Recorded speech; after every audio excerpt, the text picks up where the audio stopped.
May shadowing o pagbuntot ng Chinese vessel sa resupply mission ng BRP Laguna sa Pag-asa Island ayon sa AFP. Nakatutok si Joseph Moro.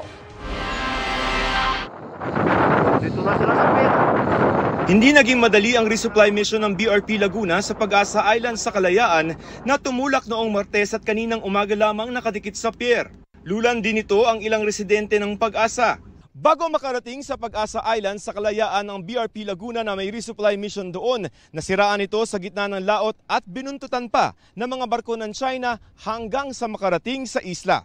Kinumpirma ng isang mapagkakatiwalaang source ng GMA Integrated News na sinabayan daw ng Chinese vessel ang naglalayag na barko ng Philippine Navy. Pero sinabayan daw ito ng BRP Gregorio del Pilar hanggang sa ligtas na makarating sa Pag-asa Island. Ayon sa isa pang source, sinabayan din ng China Navy Warship 630 ang BRP Laguna hanggang sa makarating ito sa Pag-asa Island.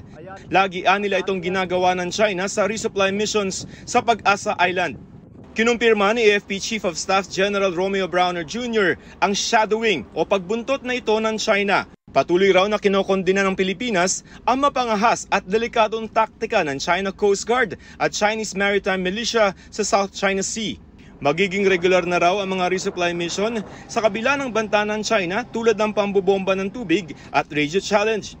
Pero dahil sa dalawang insidente na yan, sabi ni Browner, tila malabo na raw na matuloy ang inanunsyo ng AFP noong Hulyo na posibleng military exercise kasama ang China. Para sa GMA Integrated News, Joseph Morong, nakatutok 24 oras. Mga kapuso, patuloy na tumutok sa mga balita. Mag-subscribe sa GMA Integrated News sa YouTube. Sa mga kapuso abroad, samahan nyo kami sa GMA Pinoy TV at sa www.gmanews.tv.